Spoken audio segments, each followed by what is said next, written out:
The courtroom was so quiet you could hear the ceiling fan clicking above us. My ex-husband stood, straightening his expensive suit like he was auditioning for sainthood. His voice didn't shake. It was smooth, practiced. "I never laid a hand on her," he said. "She's just trying to get sympathy. There's no proof." His lawyer nodded, lips pressed into that smug little smirk he wore every time I was told to calm down, sit still, or move on. I didn't say a word. I kept my hands folded tightly in my lap, digging my nails into the soft skin of my palm just to stay grounded. Not out of fear, but because I knew that anything I said would be twisted. Brent was good at that. He had spent years making me feel like I was the one losing control. Then, from behind me, I heard the small voice I knew better than my own heartbeat. "Mom," Lila said, tugging gently on my sleeve, "can I give the judge the video I found in Daddy's phone?" My heart stuttered. My breath caught before I could ask what she meant. The judge leaned forward slightly. Everyone turned to look. I glanced at Brent. His face had gone pale. "Lila, what video?" I whispered. She reached into her backpack and pulled out her tablet, the pink one with the unicorn sticker peeling off the corner. She held it like it was made of glass. "I saved it," she said, louder this time, her voice steady. "It's from when Daddy got mad at you and filmed it on his phone. I saw it by accident when I was looking for my singing video." My stomach dropped. Brent's lawyer stood up. "Your Honor, this is highly inappropriate." The judge held up his hand. "Let's see what she's talking about." I sat frozen, my hands shaking in my lap. Lila walked to the front of the courtroom, placed her tablet on the table, and tapped the screen. The video started playing, loud and undeniable. But that moment, the one right before it started, that's what I keep replaying in my head. The way Brent's confident mask cracked for the first time. The way Lila stood with her shoulders back like she had more courage than I'd had in years. The way the judge didn't hesitate. You see, for years I thought my silence protected my daughter. But it turns out she was the one watching, listening, remembering.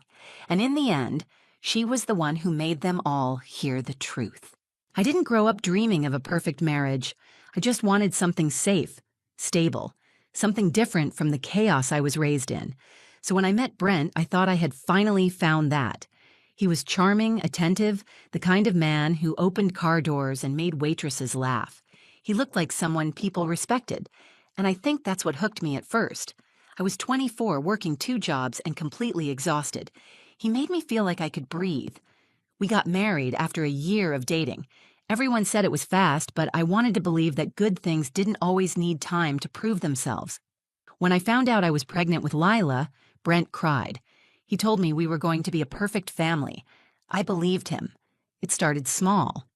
Comments about how I dressed, jokes that felt more like warnings, a cold silence when I disagreed with him in front of friends. The first time he slammed a door so hard it cracked the frame, Leela was 3 months old. I told myself he was tired, stressed. He was still a good father, I said. He never hurt her, only me. By the time Lila was 5, I had learned how to predict his moods the way other people checked the weather. I knew how to smile when my chest was tight, how to excuse myself quietly from a conversation when I saw his jaw twitch. I stopped going to family events. He didn't like my sister. Jessa said she filled my head with drama. The truth was, Jessa saw through him from day one. One night, after Brent shoved me hard enough that I hit the edge of the kitchen counter, Lila walked in. She didn't scream or cry. She just stood there, holding her little stuffed bear, her eyes wide and blank. He stormed off to the bedroom. I knelt down, tried to smile like it was nothing. "It's okay, baby. Mommy's okay." She looked at me for a long time. Then she asked, "Do daddies yell like that when they love you?" That question undid me. I called Jessa the next morning. She drove over without asking for details and helped me pack. I took Lila and left with 2 suitcases and a savings account I'd been building in secret for months. I moved into a tiny 2-bedroom apartment across town. The ceilings leaked. The walls were thin. But for the first time in years, I could breathe without waiting for someone to explode. I filed for full custody. I had no criminal charges, no official police reports, just a history of emotional and physical abuse I had never documented. My lawyer warned me it might be hard to prove. Brent had money, connections, and the image of a perfect suburban dad. He wasn't going down without a fight. Brent's lawyer filed a countersuit claiming I was emotionally unstable and trying to alienate him from his daughter. He said I was vindictive and dishonest. It was like being punched all over again, just in public this time. Every hearing felt like a game I didn't know the rules to. Brent was polished, calm, always with a slight smile, as if he knew something I didn't. Meanwhile, I was in therapy, working 2 jobs, and trying to help Lila sleep through the night again. She had started flinching at sudden sounds. She asked a lot of questions she never used to ask. Why do daddies have rules but mommies get punished? Why does daddy say you're lying? Why do I have to visit if I don't want to? I kept every text he sent. I took pictures of the bruises he left during custody drop-offs when no one was around. I recorded how Lila acted when she came home from visits, clingy, withdrawn, sometimes quiet for hours. I gave everything I had to my lawyer, but it always came back to the same line. There's no solid evidence. Still, I held the line. I didn't yell in court. I didn't cry in front of the judge. I stayed calm, collected, and exhausted beyond anything I'd ever known.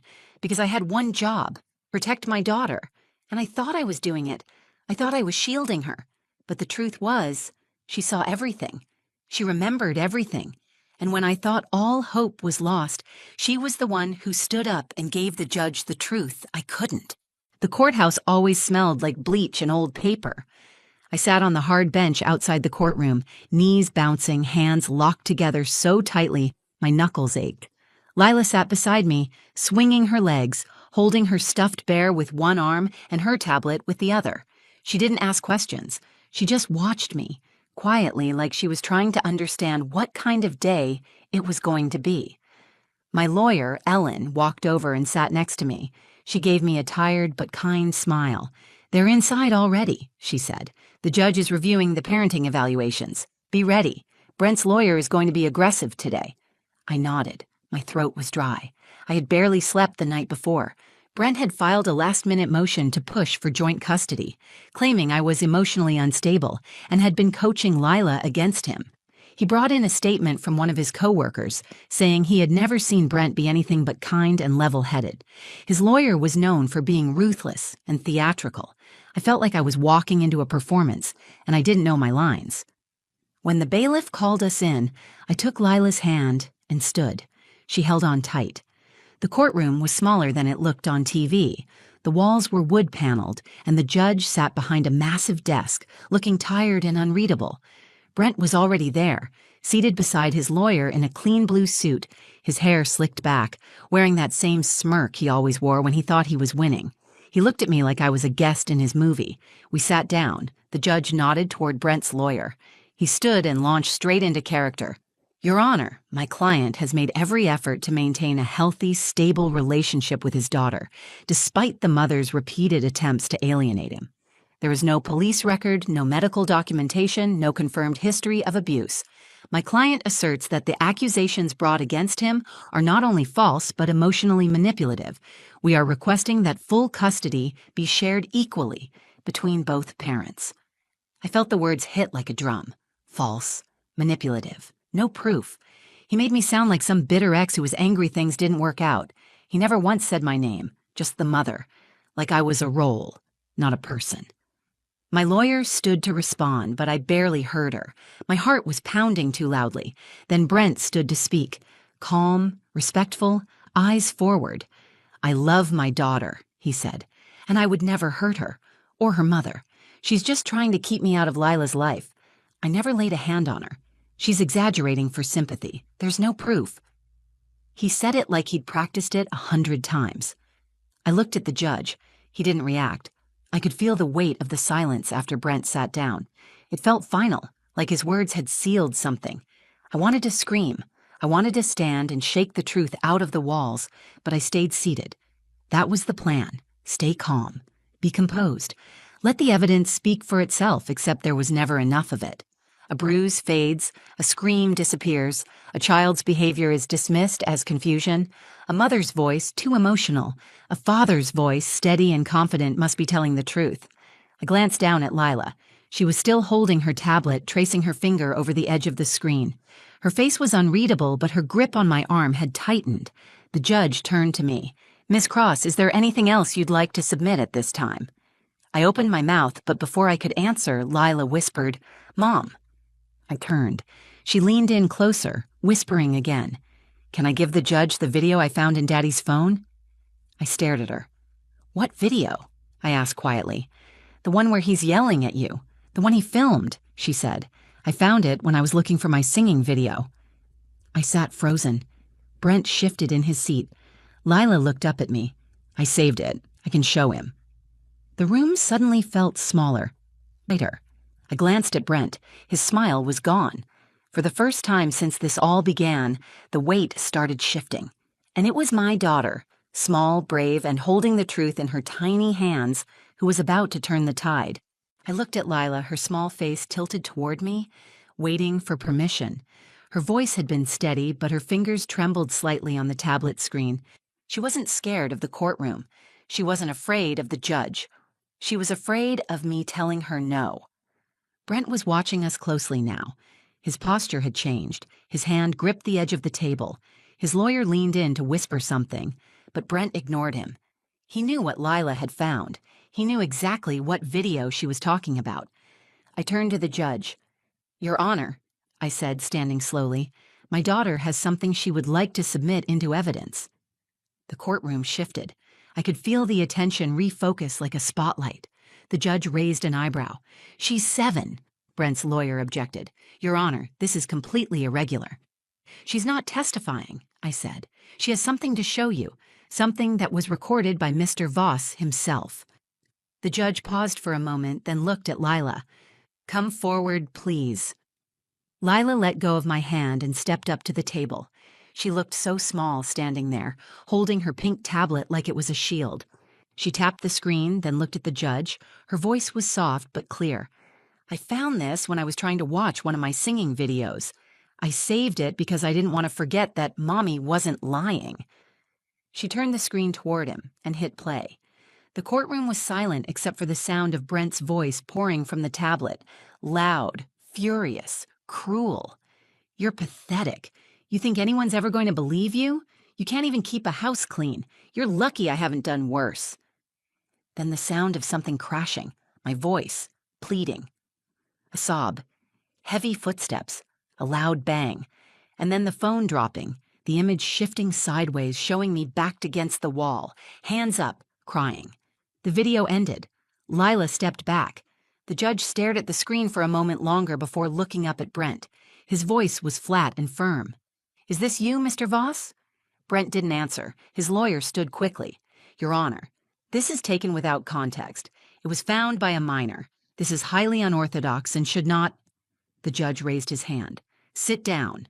His eyes stayed on Brent. "Is this your voice? Is this your recording?" Brent's lips moved, but no words came out. His confidence had drained from him completely. The judge turned back to me. "Miss Cross, did you know this video existed before today?" "No, sir," I said. "I had no idea. My daughter found it on his phone while she was visiting. She airdropped it to her tablet." Lila held it up. "I wanted to keep it, in case he said it didn't happen." I could see the courtroom clerk writing quickly. The bailiff shifted slightly. Brent's face was blank, like he had left the room without standing up. The judge leaned back in his chair. He didn't deliberate. He didn't ask another question. "This changes everything," he said. "Custody will not be shared.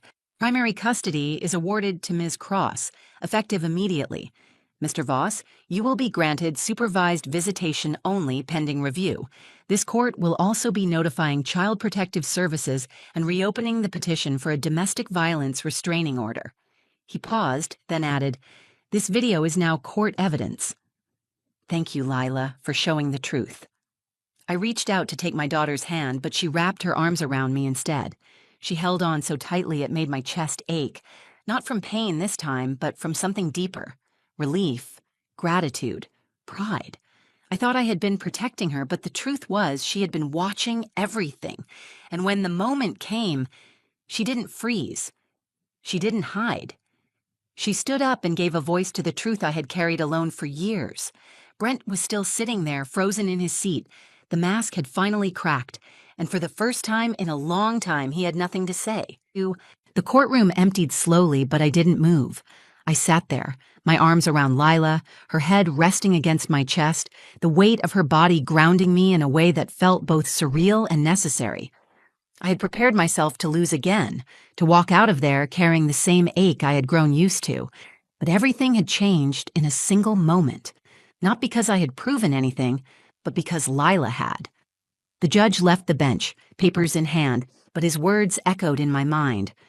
This changes everything. A clerk approached us gently and asked if we needed an escort to our car. I shook my head. My hands were still shaking, but I had never felt so steady inside.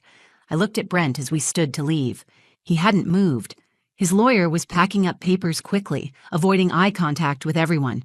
Brent kept his eyes on the table, jaw tight, shoulders stiff. The man who had once looked untouchable now looked like he was waiting for the floor to open beneath him. Lila looked up at me. "Are we going home now?" I nodded. "We are." Outside the courthouse, the sun felt too bright. I hadn't expected to leave feeling lighter. The years of pressure I had carried on my chest had started to lift, like someone had finally reached in and pulled away the weight. We walked to the car in silence. Lila held my hand the whole way. Once she climbed into the back seat, I paused before closing her door. "Why didn't you show me the video earlier?" I asked gently. She looked up from her tablet. "I didn't know if I was allowed. Daddy said not to talk about anything unless someone asked. But then you were so quiet in court, and he said bad things again, and I got mad. I remembered the video and thought maybe the judge would believe you if he saw it." She spoke like it was the most obvious thing in the world, like courage was something you just pull out of your backpack when you need it. I didn't know whether to cry or laugh, so I smiled instead. "You did the right thing," I said. "I'm proud of you." We drove home. I didn't turn on the radio. I didn't talk much. I just kept looking in the rearview mirror at her, sitting quietly, legs swinging, a soft hum under her breath as she traced shapes on her tablet screen. She looked peaceful for the first time in weeks. When we pulled into our apartment complex, my sister Jessa was waiting outside. She had been checking in every day since the custody hearings began. The second she saw my face, she walked straight to me and pulled me into a hug. "What happened?" she whispered. I didn't need to say anything. Lila beat me to it. "I showed the judge the video," she said, hopping out of the car. "The one Daddy made when he was yelling at Mommy. He believed us." Jessa looked at me, stunned. "She showed him a video? Where did it come from?" "From his phone," I said. "He recorded it. She found it." Jessa blinked, then shook her head. I always knew that girl was special. We walked inside together. That night, I let Lila fall asleep in my bed, curled under the blankets beside me. I watched her breathe, calm and steady, and I realized what had just happened wasn't the end of the fight. But it was the first time the truth had stood taller than the lie. The court had seen who Brent really was, and more importantly, so had Lila. Not because I told her, not because I forced her to believe me, but because she had witnessed it herself and had the strength to speak up. I thought about how many women never get that moment. How many are still sitting in silence, praying someone will believe them without needing proof. I didn't get justice because I was loud enough or brave enough. I got justice because my daughter, a little girl who had seen too much too soon, refused to let the lie win. And because of her, everything was different now. It's been 8 months since that day in court. Lila and I are still in the same apartment, but it feels different now, lighter, brighter.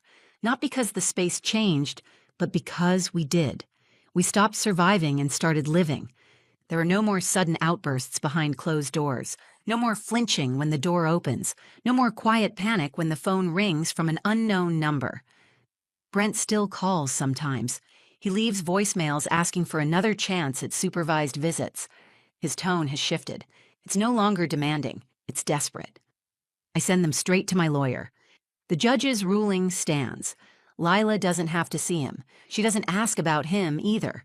In therapy, she's made progress.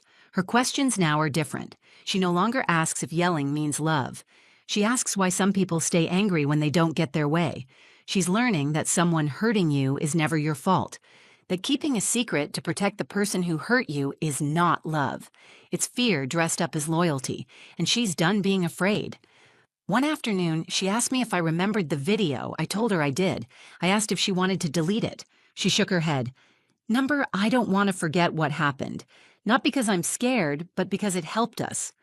She doesn't watch it, but she keeps it stored in a locked folder, just in case someone ever questions the truth again. I didn't tell her to do that. She made the choice on her own. I used to believe staying silent was a form of strength, that if I just held it together long enough, the storm would pass and we'd be okay. But silence doesn't protect, it hides. And when you live in hiding long enough, you start to forget what safety really feels like.